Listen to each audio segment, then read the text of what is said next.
ओम शांति। 28 दिसंबर 2023 की साकार मुरली। आज की मुरली है सतयुगी पावन दुनिया में चलने के लिए कुछ परहेज। ईश्वरीय ज्ञान सुनाने की विधि और शिव बाबा से फुल प्राइज लेने का फॉर्मूला। कन्याओं की महिमा। इस गॉडली यूनिवर्सिटी की विशेषताएं और हीरो पार्टधारी बनने के लिए एक सूक्ष्म अटेंशन। बाबा के ये महावाक्य ठीक समझ तब आते हैं जब हम ठीक से उस स्वरूप में स्थित होते हैं। तो जब भी बाबा की मुरली सुने, दृश्य देखें कि पांडव भवन, वहाँ का हिस्ट्री हॉल, संदली पर बैठे ब्रह्मा बाबा, उनकी भ्रकुटी में अवतरित हुए निराकार शिव बाबा, मैं गॉडली स्टूडेंट उनके सामने ईश्वरीय वाणी ब्रह्मा मुख से उच्चारण हो रही है। मेरी मस्तक ज्योति तेज जगती जा रही है और बाबा जो जो कहते जाएं, वहाँ वहाँ मन बुद्धि से पहुँचते जाएं, दृश्य देखते जाएं, तो महसूस करेंगे कि जो बाबा कह रहे हैं अंदर छपता जा रहा है, शक्ति बनता जा रहा है।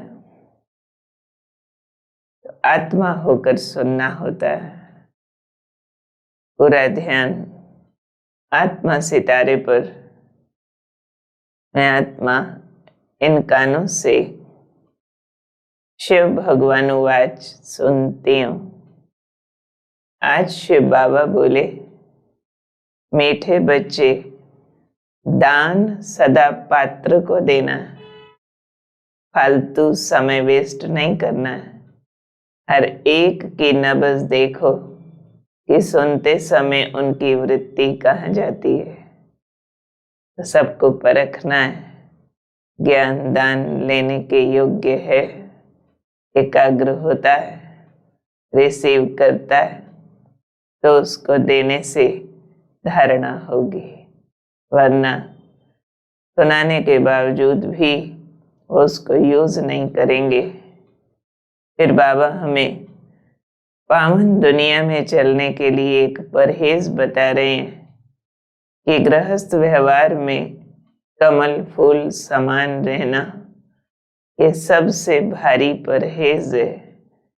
जैसे कमल का फूल कीचड़ में रहता है, कीचड़ टच नहीं होता, ऐसे ही गृहस्थ व्यवहार में रहते विषय विकार जीवन में न हो।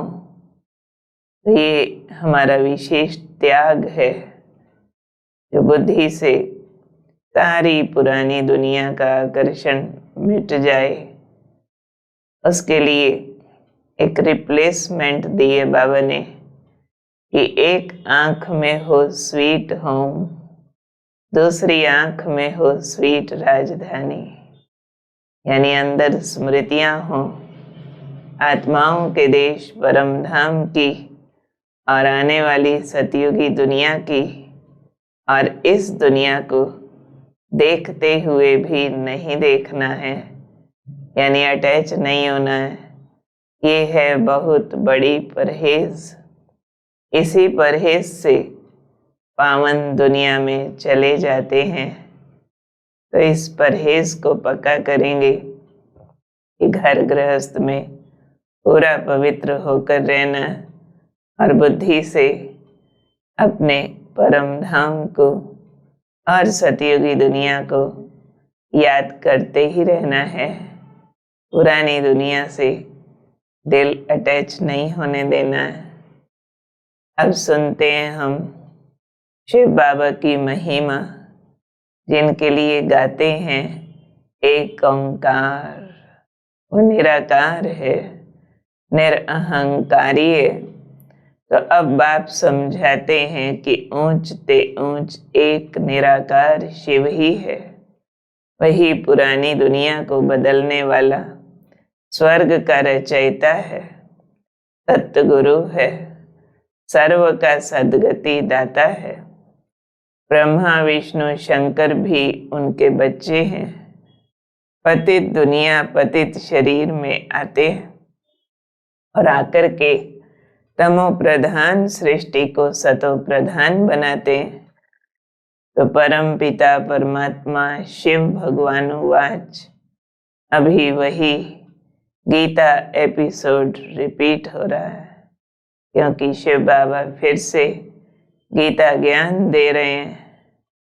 तो बाबा आकर पीस स्थापन करते हैं और हम बच्चों को 21 जन्म स्वर्ग की राजधानी की प्राइज देते हैं।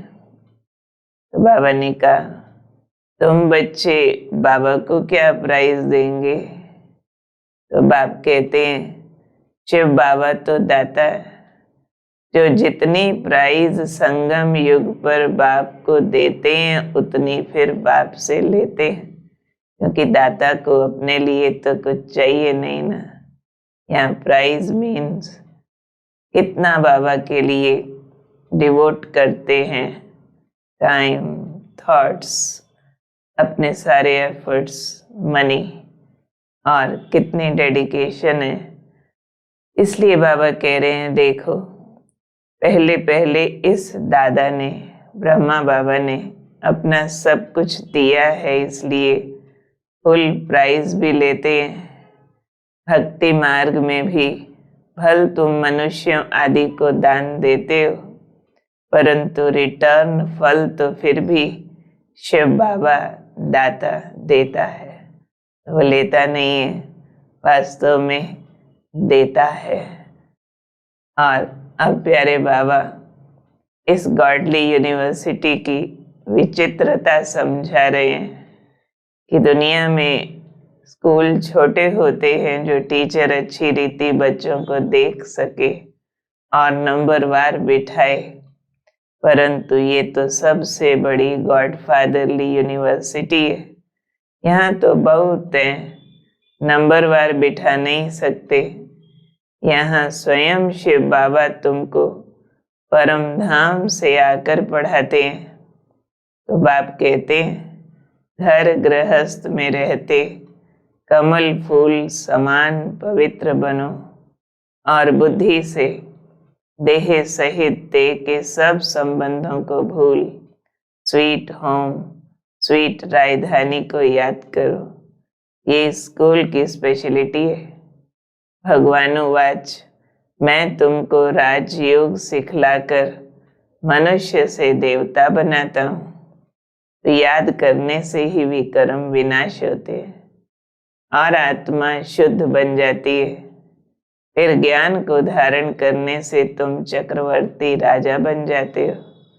इसलिए कहा जाता है कि अभी आईने में अपने को देखो, यानी अपनी जांच करो कि हम लक्ष्मी नारायण को वरने लायक बने हैं, यानी नर से श्री नारायण, नारी से श्री लक्ष्मी पद के लायक बन गए हैं। अगर पूरा नष्ट मोह नहीं बनेंगे, सर्वगुण संपन्न संपूर्ण निर्विकारी नहीं बनेंगे, तो लक्ष्मी नारायण को वर नहीं सकेंगे। ये बहुत ऊंची पढ़ाई है इस विद्यालय में और उसकी ऊंची प्राप्ति है जिसको हमें प्राप्त करना है। बाबा हमारा सेवा का सब्जेक्ट उसके लिए समझा रहे हैं कि बच्चे पहले पहले तुम सबको अपना परिचय दो कि हम अपने को ब्रह्मा कुमार कुमारी क्यों कहलाते हैं। बोलो, ब्रह्मा है प्रजापिता, शिव का बच्चा, निराकार परमात्मा शिव आकर प्रजापिता ब्रह्मा द्वारा हम ब्रह्मा मुख वंशावली ब्राह्मणों को रचते हैं। राजयोग सिखलाते हैं। सृष्टि के आदि मध्य अंत का राज समझाते हैं। नई दुनिया स्वर्ग रचते हैं। ये अपनी पहचान में बताओ। तो ब्रह्मा द्वारा सुनाते हैं, तो पहले पहले ये ब्रह्मा भी सुन लेते हैं, जगत अम्बा भी सुन लेती हैं। इसलिए हम हैं BK, ब्रह्मा कुमार कुमारियां। वह हमारा बेहद का बाबा है। ये है दादा, बेहद का बाबा शिव बाबा। दादा ब्रह्मा को बोला, क्योंकि सिंधी भाषा में दादा बड़े भाई को भी बोलते हैं। तो आत्मा के रिश्ते से ब्रह्मा बाबा बड़े भाई हो गए और शिव बाबा आत्माओं के पिता बाबा हो गए। फिर हम करते क्या हैं? हम कोई घर बार नहीं छोड़ते।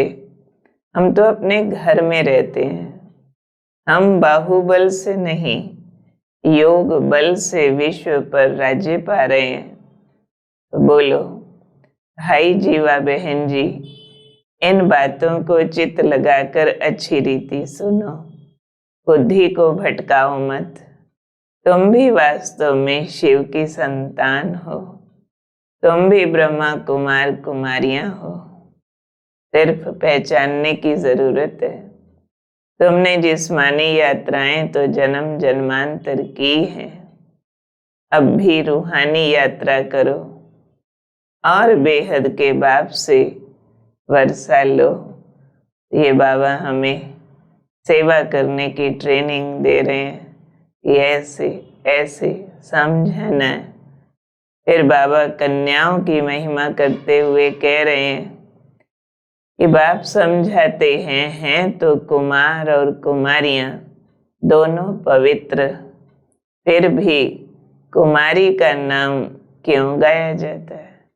कुमारियों की वैल्यू क्यों ज्यादा है? क्योंकि कन्याओं की बुद्धि अच्छी होती है, मोल्डिंग कैपेसिटी होती है। तो कुमारी के पैर धोकर पीते हैं। कहते हैं कन्या वह है जो 21 कुल का उद्धार करे। वास्तव में ये अभी का गायन है, क्योंकि तुम शिव शक्ति सेना श्रीमत पर पवित्र बन तन मन धन से भारत की सच्ची सेवा कर रही हो। इस कारण से वैल्यू बहुत है। और कन्याओं में जो सिरमौर हैं वो है मम्मा। तो बाबा कह रहे हैं जैसे मम्मा को देखो कितनी देखी गई। तुम्हारा उस्ताद स्वयं परम पिता परमात्मा शिव है। तुम योग बल द्वारा उनसे शक्ति लेकर 21 जन्म एवर हेल्दी बनते हो। ये बुद्धि की यात्रा बाप के सिवाय कोई सिखलाने वाला नहीं है। और ये राजयोग सीखने वाले ही स्वर्ग में आएंगे, क्योंकि देवता बनने के लिए दैवी गुण धारण करने की तैयारी करते हैं। और अब हम लेते हैं बाबा से वरदान। बाबा सब शक्तियों का सागर मुझ आत्मा को अपनी शक्तियों से भर रहा है। मेरे अंदर परमात्मा बल आ रहा है। ये मेरा वरदान है। उनकी श्रीमत भी वरदान है। आज वरदाता की श्रीमत मिल रही है। बच्चे श्रेष्ठ कर्म रूपी डाली में लटकने के बजाय उड़ता पंछी बनने वाले हीरो पाटधारी भव। तो संगम युग पर जो श्रेष्ठ कर्म करते हो, ये श्रेष्ठ कर्म भी हीरे की डाली है। संगम युग का कैसा भी श्रेष्ठ कर्म हो, लेकिन श्रेष्ठ कर्म के बंधन में भी फंसना अथवा हद की कामना रखना ये सोने की जंजीर है। इस सोने की जंजीर अथवा हीरे की डाली में भी लटकना नहीं है, क्योंकि बंधन तो बंधन है। ऐसा न हो कि जो सेवा बहुत प्रिय हो, लगता हो इससे बहुत भाग्य बन रहा है, और वो छोड़नी पड़े, बदलनी पड़े तो बहुत दुखी हो जाएं। इसके लिए बाबा ने उसको बंधन कहा। इसलिए बाप दादा सभी उड़ते पंछियों को स्मृति दिलाते हैं कि सर्व बंधनों अर्थात हदों को पार कर हीरो पाटधारी बनो। तो हीरो पाटधारी कौन? जो कहीं बंधे नहीं, लटके नहीं, कहीं भी अटैच ना हो जाए, फ्रीली फ्लाई करते रहें। आज का स्लोगन, अंदर की स्थिति का दर्पण चेहरा है। तो चेहरा कभी खुश्क न हो, खुशी का हो। तो याद रहे, अंदर ऐसी खुशी भरें जो चेहरे से झलकती रहे। आज के महावाक्यों से हम होमवर्क लेते हैं कि पूरा नष्टो मोहा बनना है और स्वीट होम, परम धाम, स्वीट राजधानी सतयुग को याद करते रहना है। ये सबसे बढ़िया रिप्लेसमेंट है मोह की। और ईश्वरीय पढ़ाई अच्छी रीति पढ़नी और पढ़ानी है। साथ ही श्रीमत पर पवित्र बन तन मन धन से भारत की सच्ची सेवा करनी है। उड़ता पंछी बनने के लिए हद की सारी कामनाओं से अपने को मुक्त रखना है, हील करना है। मैं देह के बंधनों से मुक्त उड़ता पंछी हूँ, हीरे और सोने की डालियों पर भी अटकने वाला नहीं। एक बाबा के आकर्षण में मैं मुक्त पंछी आकाश में उड़ता, बाबा की किरणें अपने में समाता, चारों ओर फैलाता जा रहा हूँ। ओम शांति।